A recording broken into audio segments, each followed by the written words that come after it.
بداية كنيسة، ده عنوان الحلقة اللي هنسمعها وهنعرف من خلالها تاريخ الأقباط في النمسا، واللي هنشوف من خلال ناس كتير إزاي ربنا بارك أقباط النمسا من خلال خدام كتار قدموا وساهموا وشاركوا بكل محبة في بناء وتأسيس الكنيسة القبطية الأرثوذكسية بالنمسا، لغاية ما وصلت الكنيسة والخدمة بالشكل الموجود دلوقتي. قابلتنا صعوبة إن احنا نسجل مع الناس عاشت في الفترة اللي قبل أبونا يوحنا ما يجي هنا ويخدم للنمسا، لأن طبعا في ناس كتير اتنقلت للسماء وفي ناس لسه موجودين، وقدرنا فعلا نسجل معاهم ونوثق الأحداث اللي حصلت وعاشوها وكانوا شهود عليها.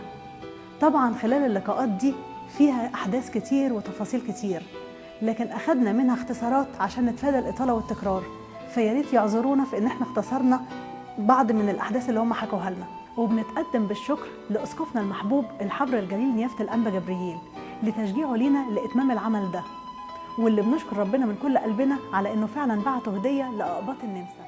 ودلوقتي هنعرض ليكم الجزء الأول اللي هيبدأ من سنة 1953 مع بداية أول واحد مصري قبطي يقيم هنا في النمسا بصفة دايمة، وهو الأستاذ سعيد بؤطر. طبعا هو راح السماء، لكن في خلال الحلقة دي هنمر على أحداث كتيرة حصلت، يعني مثلا لا إزاي أبونا يوحنا جه كأب كاهن دائم هنا لولاده في النمسا وخدم معهم إزاي وشكل الخدمة كان إزاي، لغاية ما هنوصل لسنة 1977، ودي السنة اللي قدروا ياخدوا فيها كنيسة ماري مرقس اللي هي الكنيسة اللي احنا فيها دلوقتي دي، اللي كانت اسمها عذراء الزيتون. نتمنى ليكم مشاهدة ممتعة للعمل ده. وفي سنة 97 حصلت على الماجستير في التاريخ القبطي من معهد الدراسات القبطية، فدكتور زكي شنودة سجلني رسالة دكتوراه تحت عنوان أديرة وادي النطرون. ولما جيت النمسا هنا في 2008 سيدنا قداسة البابا شنودة الثالث الله يريح نفسه في السماء كان مهتم جدا جدا بكتابة تاريخ الكنيسة القبطية الأرثوذكسية في بلاد المهجر كله،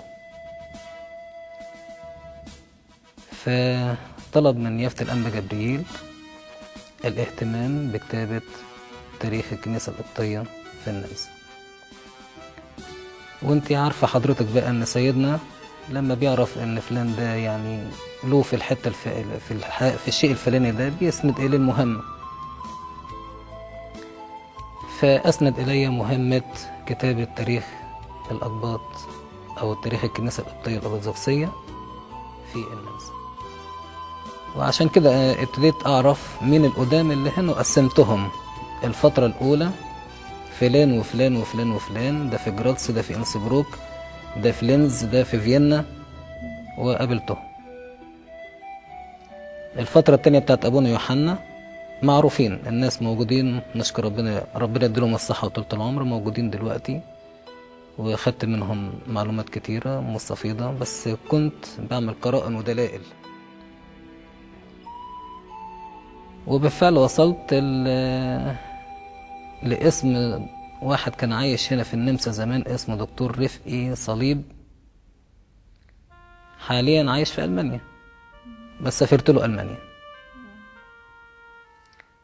ده كان أول واحد جه هنا سنة 1953 على ما أعتقد في ديسمبر. دكتور حنا طبعا استعنت بيه، دكتورة ليلى شنودة استعنت بيها، دكتور سامر شنودة، الأخ الباشمهندس وديع فهمي داود استعنت بيه. في الفترة الأولى استعنت بمدام إيريني زوجة المتنيح سعيد بؤطر. وقابلت شخص ممتاز جدا جدا عنده 83 سنة و84 سنة اسمه الدكتور نابليون. اسمي دكتورة ليلى، معروفة هنا بشنودة لأن أخدت اسم فاميليا جوزي. أنا جيت سنة 74 دكتورة أسنان من مصر، ابتديت امتحانات معادلة هنا، اتعلمت اللغة هنا كمان. أنا كنت أعرف بعض كلمات بسيطة من أخويا لأنه كان جه زمان النمسا، مكانش فيها غير الناس اللي بتدرس. كان جاي دراسة تبع الجامعة، فكان علمني شوية كلمات وتعرفت على النمسا خلال الصور. كنت بفكر أمشي أمريكا مع أخويا التاني، اللي حصل إن أنا تزوجت. كنت أول زوجة مصرية أوصل فيينا. كانوا الموجودين كلهم تبع البعثات أو الدراسات، كله جه عشان يدرس هنا، إما صيدلة يا طب. كانش في غير واحد اسمه الدكتور منير زكي الله يرحمه، هو اللي كان نواحي سياسية. أنا اسمي سمير سعيد شنودة، من مواليد القاهرة، وعيلتي أصلا من نقادة على الضفة الغربية للنيل جنب الأقصر، اللي هي تبع الأنبابي من دلوقتي، وفيها 7 أديرة، وبلد يعني مشهورة بالأقباط بتوعها بأنهم ناس يعني متدينين وكده. فهذه النشأة يعني جت من الوالدين معايا، وده السبب ان انا بعد كده يعني كنت متواجد في الكنيسة دايما، بساعد يعني على قد ما كنت براسل ابن عم الدكتور أنطون شنودة اللي جه قبلي هنا على أساس قبول الجامعة وكده. وفي ظرف 2 جيت على هنا يعني عشان أدرس صيدلة. الكلام ده كان سنة 62. اسمي حنا زكي من شبرا. كنت بخدم في مدارس أحد مريمينا. كنت أعرف واحد من مدارس أحد الأنبا أنطونيوس، كان مبعوث من الحكومة على ألمانيا، كان الله يرحمه الأخ سمير مكاري. فالأخ سمير مكاري لما جه مرة زيارة مصر قلت له أنا عايز أروح ألمانيا، وبعت لي عقد عمل. فابتديت لما نزلت ألمانيا كان سنة 61، سنة 61، وابتديت العمل في شركة كوداك. بس فكان واحد على ما أذكر كان الدكتور منير زكي، جيت زرته زيارة خاطفة كده، فقال لي طب انت ايه ما تجيش النمسا ليه تدرس النمسا؟ قلت له ما جيت قدمت طلب مترف. قال لي انا اعرف واحد في كلية التجارة، تعالى ونشوف يقدر ياخدك ولا لا. قلت له انا لا معايا ورق ولا كاني ولا ماني، ازاي؟ قال لي بس تعالى نكلمه. بس ده الأستاذ كان المختص بالطلبة الأجانب، كنا بنسميه يعني في تراونز دوتسنت في أصل ستودنت. فعرضت عليه الأمر، ندى السكرتيرة وقالت له، قال لها اديله جواب إن احنا نقبله في الكلية، يعني بدون أي شهادة وبدون أي كلام. بس فدي خلتني اتبسطت قوي منهم، فقلت خلاص هرجع بقى النمسا. بس فدرست طبعا وخلصت الدراسة، في أوائل السبعينات عملت الدكتوراه.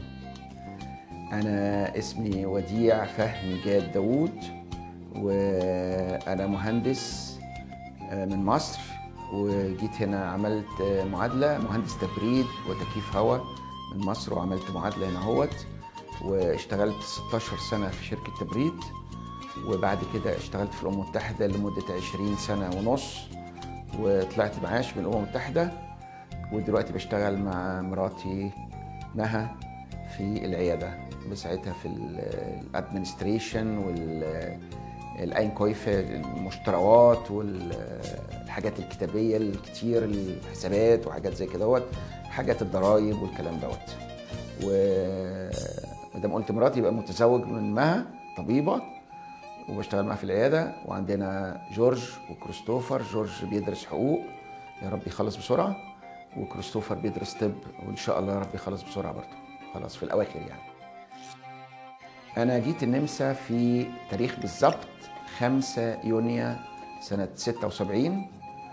وفي الحقيقة عمتي كانت بتشتغل في السفارة النمساوية، وهي اللي وضبت لي الفيزا، وكنت جاي عشان أقعد 15 يوم، وال 15 يوم امتدوا لحد النهارده. أكتر من 38 سنة تقريبا أو 37 سنة ونص، من 76 لحد دلوقتي. وكنت رحت لنيافة الأنبا صموئيل المتنيح، وخدت منه كارت، وقال لي إنه في واحد صديقه اسمه الدكتور منير زكي موجود هنا في النمسا. ولما جيت قعدت أدور على الدكتور منير زكي لحد بعد أسبوع تقريبا لما لقيته، وصارت علاقة صداقة وطيدة جدا بيني وبين الدكتور منير زكي، وكان من الناس المحبين جدا. والدكتور منير زكي هو بإيده اللي أنشأ كنيسة النمسا، وهو اللي كان له علاقات بالكاردينال كونيغ، وهو اللي توسط في إنه مع نيافة الأنبا صموئيل المتنيح إنه يجي كاهن هنا ساعتها. والراجل ده كان له الفضل الأول في إنشاء كنيسة النمسا من الأول خالص. كان بيشتغل مستشار للشرق الأوسط لمستشار النمسا، اللي هو كان يعني زي رئيس الوزراء، مستشار لرئيس وزراء النمسا اللي كان كرايسكي. وبعد كده اشتغل مع سينوفاتس اللي هو رئيس الوزراء برضو، الكانسلر بتاع النمسا. ومع الأسف إنه هو مات في حاجة في القلب في مكتبه في الوزارة. حزننا كلنا عليه طبعا، لأنه كان له مواقف عديدة يشكر عليها، وكان من الناس المحبين جدا للكنيسة، وكان أعز صديق لي. طبعا من سنة 53 لحد سنة 59 كانش فيه أي حاجة إطلاقا نهائيا. كان الشباب القبطي اللي كان جاي من مصر في الأعياد بيعيد مع الأسرة الكاثوليكية اللي هنا وخلاص، كانش فيه أي ممارسات روحية إطلاقا.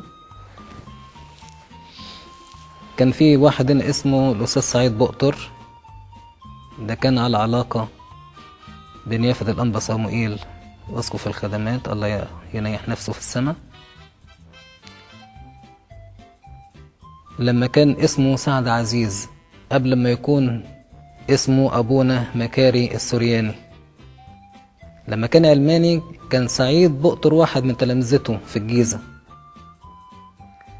فلما جاء سعيد بؤطر هنا وتدرج سعد عزيز دخل الدير بأراهب، وبعدين اترسم كاهن وأمس باسم أبونا مكاري السورياني. لما كان بقى أبونا مكاري السورياني وهو نزل في مرة الأخ سعيد بؤطر وقابله، والأنبا صموئيل اللي هو أبونا مكاري السورياني يعني فرح لما شاف سعيد وقال له انت عايش فين دلوقتي؟ قال له في النمسا. قال له انتوا عددكم كام؟ قال له احنا عددنا ما يطلعش كام واحد كده يعني. فقال له يعني، قال له ما فيش عندكم اي نوع من الخدمات؟ قال له خالص. قال له لا ازاي؟ خلاص انا اقرب زيارة ليا هاجي في النمسا هعمل لكم قداس. وبعدين كان بقى فيه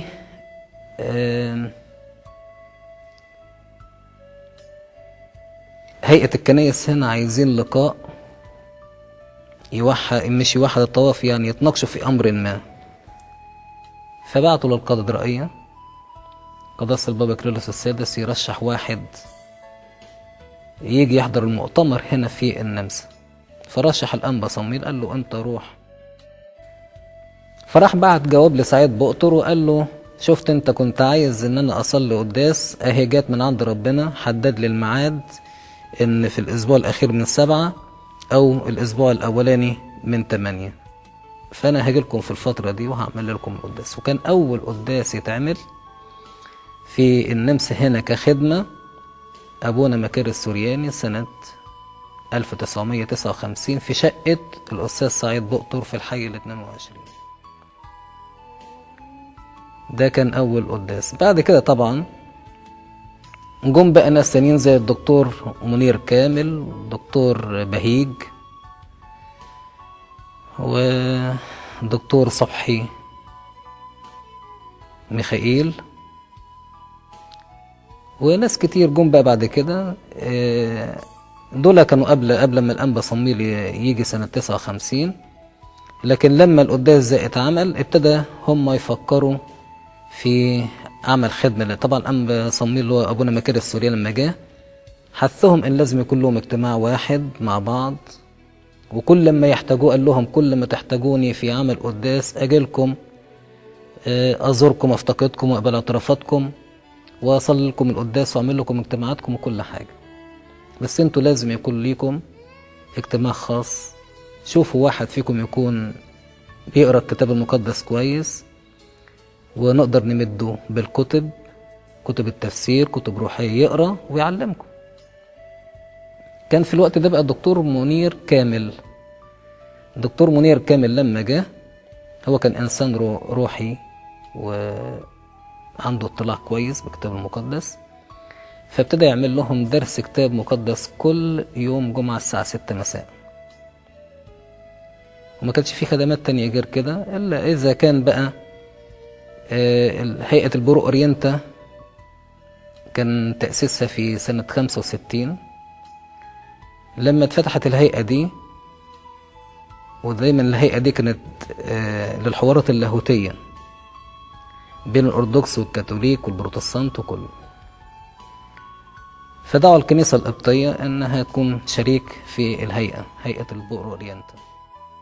اول ما جيت ما كانش في كنيسة خالص ارثوذكس، كانش في غير ساعة لما يجي حد من الاباء الاساقفة فكنا بنتصل ببعض ونعمل قداسات. يعني كنا بنعمل قداسات. ساعة لما انا جيت كانوا في الارمن الارثوذكس. كان السبب المتناحي الانبا صموئيل اللي هو كان مسؤول عن المهجر، وهو كان بيجي لوحده الأول، ثم جم ساعة البرو أورينت كان بيجي معاه المتناحي الأنبا غريغوريوس، متناحي الأنبا يؤنس، كانوا بيجوا معاه في الأول. بعد سنين كان بيجي الأنبا بشوي وبعض الآباء الكهنة زي أبونا أنطونيوس أمين من أفتكر مصر الجديدة. كان في كان تاني بس أنا مش فاكرة الاسم. هما دول اللي كانوا بيجوا. وقت ما بيجوا كانوا بيتصلوا بينا أو بيتصلوا بواحد اسمه سعيد بقطر، كان الأنبا صموئيل يعرفه، فكنا نتصل ببعض بالتليفونات ونجمع بعض عشان نعمل القداسات. الأنبا صموئيل هو اللي عمد ابني، والأنبا غريغوريوس كان موجود بيعمل قداس هو والأنبا المتناحي الأنبا يؤنس الغربية. الأنبا يؤنس هو اللي اتناوله والأنبا صموئيل عمده. وكان ما كملش 40 يوم، كان فاضلين كام يوم في الآخر. لكن لا، المعمودية في البيت. القداسات كان وقتها بنعملها في كنيسة الأرمن الأرثوذكس في الحي الثالث. المعمودية ده عملناها في البيت، جاي الأنبا صموئيل بس وعمده، عشان الأنبا غرغوريوس قال ما نكملش 40 يوم ما ينفعش. لكن الأنبا صموئيل قال احنا ما نعرفش هنيجي امتى، لأن فعلا كانوا في أولاد بيتعمدوا هم كبار، كانوا فين ما بيعرفوش امتى يجوا الاجتماعات هنا غير بعديها بفترة طويلة. فأنا حتى حامل فيه شخص قال لي المرة الجاية لما أجي لازم أعمده. فأنا كنت محضرة له لبس عماد لأن ما كنتش أعرف بنت أو ولد. قلت له فستان، لكن عمدناه أول ما جه.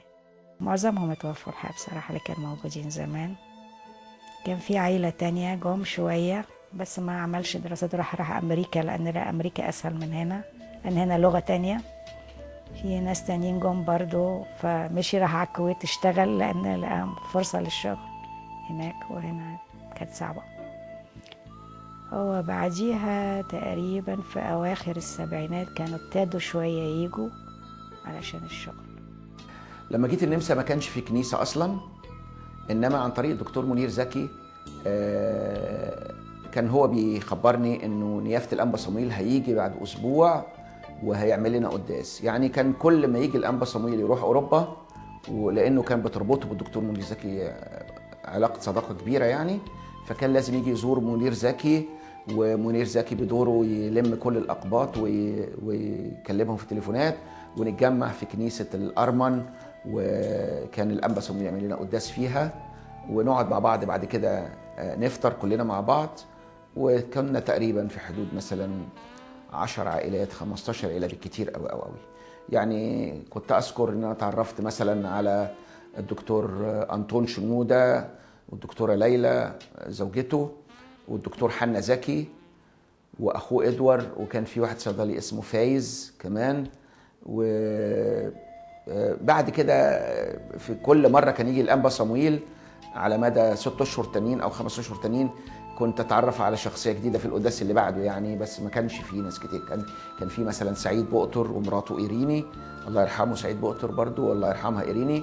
كان مثلا سعيد بؤتر هو اللي يعمل القربان ويعمل لنا أكل ويجيبوا معاه نفطر بعد القداس. وكان الأنبا صمويل أصلا يعني قبل ما يترهبن وقبل ما يبقى أسقف كان ساكن معاهم في الجيزة، كانوا هم دولت ولاد الجيزة يعني الأنبا صمويل وسعيد بؤتر. عشان كده سعيد بؤتر كان يعرف الأنبا صمويل من الجيزة من الأصل يعني، وعشان كده كان تربطه برضه بيه صداقة.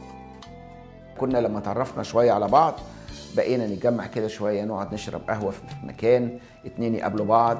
واحد الأنبا صمويل كان ما يقعد معانا يقول لو في واحد من الناس الجداد اللي جم عايز أي خدمة يتفضل يقول أنا عايز خدمة إيه، ولو في واحد من القدام هنا هوت يقدر يقدمها له يبقى يا ريت يكون مشكورا. فكان مثلا دكتور حنا زكي له أخ اسمه إدوار زكي، ساعتها انتهز الفرصة وقال أنا عايز حد يعلمني السواقة.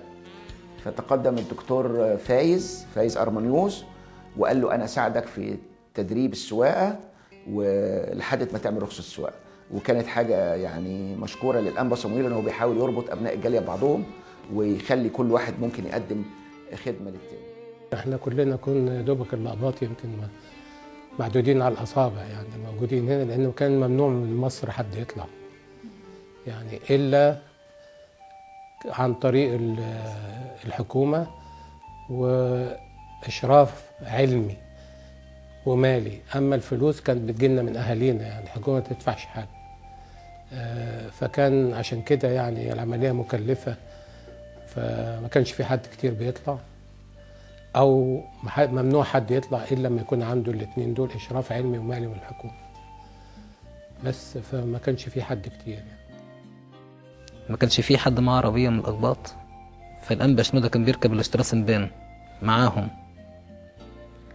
فالنمساويين لما كانوا يشوفوا واحد كده لابس عمة الأسقف ولابس لبس الكهنوت بتاع زمان، فكانوا مش مصدقين الحياة هنا اتغيرت. فلما عرفوا ان ده أسقف جليل من الكنيسة القبطية سابوا أماكنهم وراحوا مسكوا الفراجية بتاعته ويقبلوها يمسحوها على وشهم، وما كانوش يعني متخيلين ان في أسقف معاهم في الاشتراسنبان. هتقولي لي جبت الحكاية دي منين؟ ابن سعد بؤتر كان اسمه هو حاليا اسمه سشر، بيشتغل في الإذاعة النمساوية هنا. قعدت معاه عملت معاه لقاء وكان طفل صغير، وكان مع سيدنا الأنبا شنودة هو في الاشتراسنبان. كنا بنعمل قداسات لما يجي الآباء الأساقفة. سنصت كنا الواحد بيفتقد الكنيسة. أنا كنت ساعات كتير بروح الكنيسة الكاثوليكي أحضر عشان أعرف هما بيقولوا إيه أو بيصلوا إزاي. ده الحاجة الوحيدة، أو إن أنا أدخل الكنيسة أو أصلي أي كنيسة. ساعات لما يجي الآباء الأساقفة كانوا بنتصل ببعض ونجتمع نحضر القداس. بعد القداس كنا بنعمل زي أغابي أو نروح في مكان نقعد مع بعض سوا. ما كانش في اجتماعات لا دراسة كتاب ولا أي حاجة. بدليل كمان ما كانش في شمامسة كفاية، ما كانش في غير الدكتور أنطون وجوزي والدكتور حنا زكي. دول كانوا بيخدموا في الهيكل بره، ما كانش في حد كان سعيد بقطر حافظ شوية ورسموا الأنبا صمائيل لشماس، فكنت بقف معاه أنا اللي بقوم تقريبا بمردات الشعر، وهم كانوا بيساعدوني الناس. بالحقيقة كنا لما بنزور حد كنا بنقعد مع بعض نحاول نردد الألحان الكبيرة بتاع المناسبات أو مردات القداس عشان يقولوا.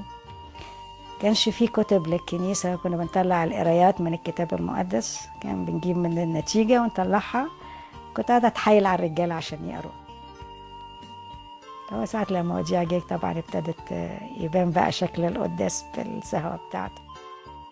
واذكر ان انا اشتريت دف نحاس من محل موسيقى. اول ما جيت، اول ما قال لي الدكتور منير زكي انه الانبا صمويل جاي، لانه برضو كانت تربطني انا كمان بالانبا صمويل، كان اسقف الخدمات في مصر، كانت تربطني بيه صداقه كبيره جدا، وعشان كده اشتريت دف علشان نستقبل بيه الانبا صمويل ونعمل اول قداس معايا انا مع الانبا صمويل بالدف الجديد ده، دف موسيقي مش دف زي بتاعنا بتاع مصر. كانش فيه ليلة عيد، احنا كنا بنقعد نحاول نسمع في الراديو إذا كان بيتذاع حاجة، أو احنا في البيت يعني اللي حافظ طبعا كنا بنقعد نقول مع بعض أي ألحان أي حاجة. أنا غاوية من زمان إن أنا برضه أقول ألحان، أو في مناسبات نقول تمجيد الحاجة اللي موجودة معانا. كنت جبت معايا شوية كتب طبعا وأنا جاية، فدي كانت بتنفع. بس لكن ما كانش في أعياد في الكنيسة ولا حاجة غير لما جه أبونا حنا. الأنبا صمائيل الله يناح نفسه كانوا طلبوا منه، اللي هو كان جوزي ودكتور منير زكي، وكان جه الدكتور رشدي لأنه كان في جراتس وجه فيينا بس وقتها، وكان في واحد اسمه دكتور طلعت الله يرحمه كان دكتور جراح، فكانوا وسعيد بقطر طبعا ما تنسيهوش ده يعني. فهم اللي طلبوا لما ابتدينا نيجي وابتدينا نكتر، والأولاد كمان في أولاد وكده، فابتدوا طلبوا من الأنبا صمائيل إنه يشوف لنا حد لو يا ريت كاهن يجي يقعد موجود وكده، لأن النمسا كان فيها في إنسبرو كان فيها وقتها الدكتور ستينو، وكان الدكتور بيباوي مش فاكرة اسمه بيباوي إيه، كان صيدلي، كان في دكتور تاني أفتكر اسمه دكتور جورج هناك في إنسبرو، كان في لينز مرحوم الدكتور صلاح والدكتور فوزي برضو الله يرحمه، كان في كم واحد يعني من اللي هم معروفين، وجراتس كان فيها دكتور ثروت حكيم وشوية من القرايب يعني بتاعه. فطالبوا بان احنا نشوف لنا حد من الآباء الكهنة يجي ويكون يعرف ألماني كمان بالذات.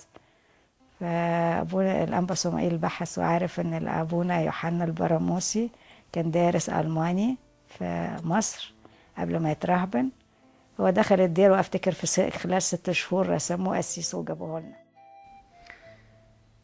استقبلوا طبعا في المطار الدكتور أنطون، الدكتور منير كامل، الدكتورة ليلى شنودة، وابنهم جوزيف.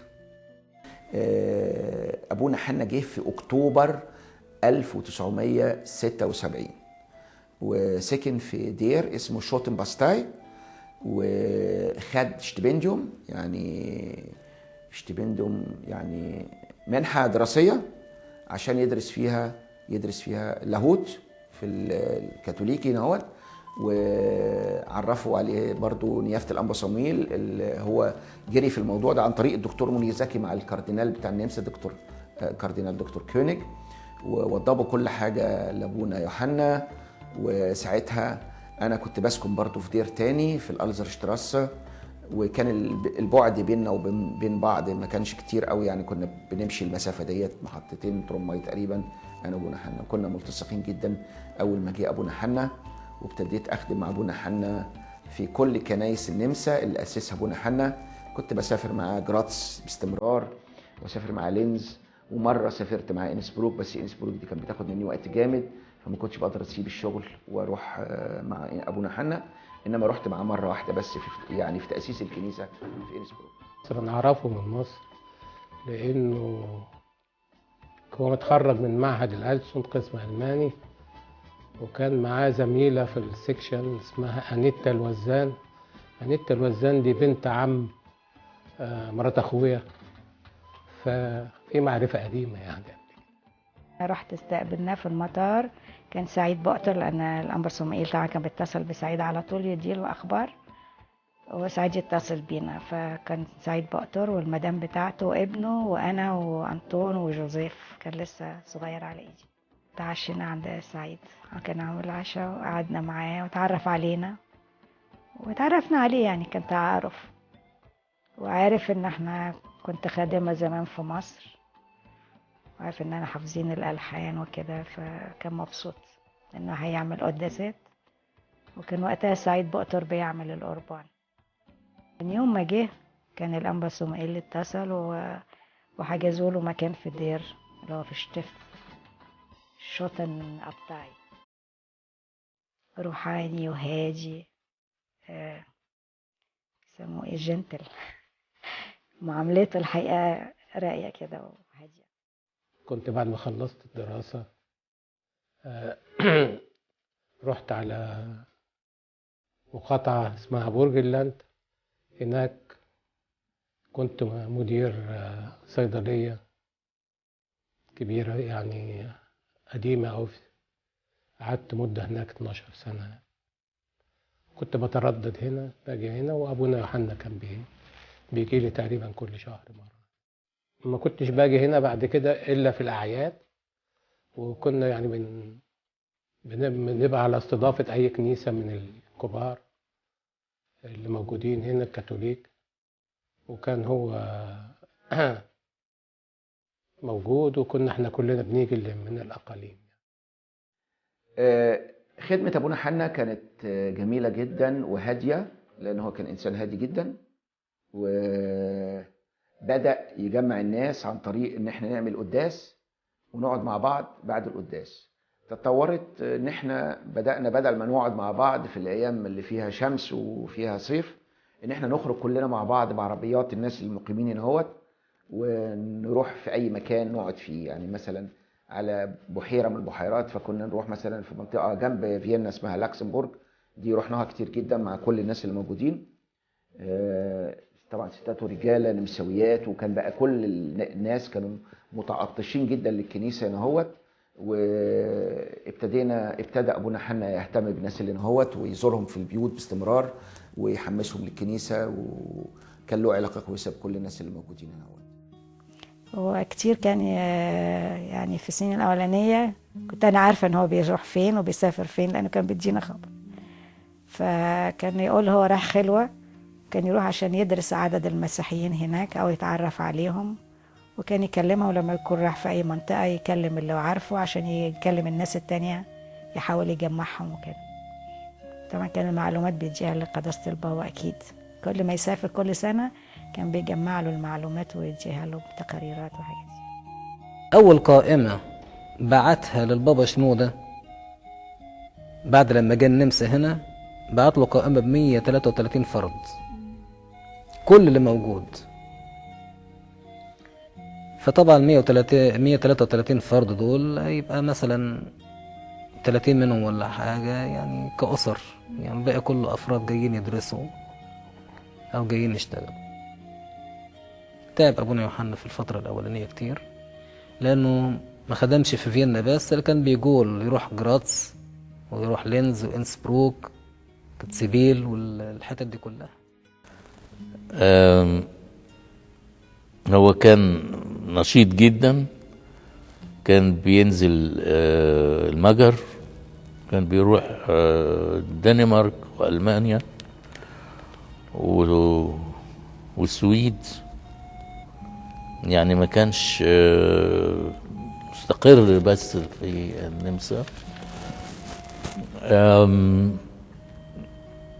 فأكتر الأوقات كان بيعمل هنا القداسات كل أسبوعين قداس. فحدد الحد الأول يكون في فيينا كقداس، الحد التاني في جراتس، الحد التالت في لينز. الحد الأول والتالت في فيينا، التاني في جراتس والرابع في لينز والعكس يعني، والخامس في إنسبروك.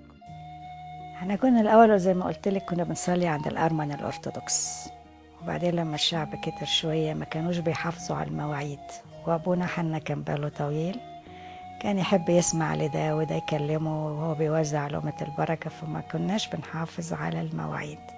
هما كان قداسهم بعدينا، فاضطرينا أو اضطروا إنهم يقولوا لأبونا إن احنا ندور لنا على كنيسة تانية. بعديها رحنا غالبا في الحي 22 عند الراهبات في السلفاتور شولا، كان في كنيسة هناك جوه، فسمحوا لنا إن احنا نروح نصلي عندهم. فقعدنا فترة برضو نصلي هناك، بس برضو البركة في شعبنا اضطروا يقولوا لنا دوروا لكم على كنيسة تانية. رحنا بعديها في مالتيزر كيرخة في كيرتنشتراسة. ففي شوية قالوا ناخد الكنيسة لينا خالص، بما ان الكاثوليك يعني قليلة ما بيصلوا فيها وكده، وكانت فاضية، فإنهم بيروحوا يعملوا القداس بعد الظهر ساعات، نص ساعة أو حتى الصبح لحد نص ساعة وبتاع. فكنا بنروح نلاقي كنيسة فاضية، يعني بنروح الساعة 9 عشان نبتدي القداس، الكنيسة فاضية ما فيهاش حد. فشوية من عندنا قالوا نروح ناخدها نكلم الكاثوليك المسؤولين، فقالوا لنا لأ، دي كنيسة أثرية ممنوع، رغم ان احنا كناش بنملاها على فكرة يعني، لكن قالوا لنا دوروا لكم على كنيسة تانية. فابونا حنا ابتدينا يبحث ويتصل، فقالوا له في يعني برضو الكاثوليك بيساعدونا، كانوا قالوا له في 22 كنيسة قديمة وهم عندهم كنيسة كبيرة، فدي يا دوب بيعملوا قداس بس يوم الحد، ما يعملوش فيها حاجة تاني. نادر لو اتفتحت الكنيسة القداس بتاعهم يوم الحد من 8 ل 9، وبعد كده الكنيسة فاضية. وده السبب ان احنا اخدنا كنيسة ماري مرقس. هي كانت اسمها كنيسة العذراء على فكرة. بدأ العدد يكبر، فالأرمن قالوا لنا معلش بقى مش عايزينكم تيجوا تحتفلوا بالقداس بتاعكم في الكنيسة بتاعتنا. فكان أبونا حنا والدكتور منير زكي يجروا بسرعة الكاردينال عايزين كنيسة تانية. أحيانا كنا ناخد كنيسة ليلة العيد، مثلا في كنيسة في وسط ماريا الفاشتراسة ما كانش الناس يعرفوها كلهم، نحتفل بعيد الميلاد في وسط الساعة، وكانت درجات الحرارة زمان بتبقى قارصة بجد في يناير. مش كل الناس بتعرف الكنيسة فين. وسيلة الاتصالات ما كانتش زي دلوقتي، كان لازم نتصل، وإذا ما لقيناش اتصال ما كانش حد موجود في البيت ما نعرفش نوصل له وهكذا. إنما الصالة اللي بعد القداس نقعد فيها فين؟ أحيانا كنا بنأجر صالات بالفلوس. يعني مثلا كان في كنيسة في الحي العاشر اللي اسمها سانت أنتوني كيرش ديت اللي في فافوريتنشتراسة، جنبها صالة. أحيانا كانوا يدونا كنيسة بس الصالة ندفع لها فلوس. لو ما لقيناش صالة كان لازم نأجر صالة، عشان كان في بعد كده جم شباب كتير قوي، وكنا بنحاول، ما أنا كنت برضو واحد زيهم، إنما كانوا أصدقائي المتجوزين بيعزموني، إنما التانيين مين يعزمهم في ليلة العيد بالذات بعد ما يكونوا صاموا مثلا 55 يوم ولا 40 يوم وحاجات زي كده. فكنا دائما حريصين على ان ليله العيد كلنا نقضيها مع بعضنا، بالذات بعد القداس ما يخلص بتاع قداس العيد لازم نقعد كلنا مع بعض ونجيب اكل ونوضب الاكل وحد يطبخه وحد ينقله وحاجات زي كده للصلاه. وديت كانت صعوبه ان احنا دائما التنقل بين كنيسه وكنيسه، لحد ما الاستاذ سعيد بؤتر الله يرحمه ومدام ايريني مراته استقروا هناوت على الكنيسه اللي هي دلوقتي موجوده اسمها ماري مرقس اللي هي قدام الامم المتحده. كلموا القسيس بتاعها واستاذنا الكاردينال، وبقينا نصلي بعد القداس الكاثوليكي، يعني القداس الكاثوليكي يخلص واحنا نخش وراهم على طول نبتدي احنا نصلي القداس بتاعنا. ما كانش فيه مكان مستقر لحد لما حصل على الكنيسة دي، كانت سنة 77. الحلقة الجاية هنشوف مع بعض ازاي قدر أقباط النمسا في وجود أبونا يوحنا ان هم يشتروا أرض ويبنوا عليها كنيسة، وتكون أول كنيسة ملك للأقباط في النمسا اللي هي عذراء الزيتون حاليا اللي موجودة في فيينا. وطبعا هننهي الحلقة بتاريخ عمر ما حد هيقدر ينساه، وهو يناير سنة 2000 اللي تم فيه نياحة أبونا يوحنا البربري.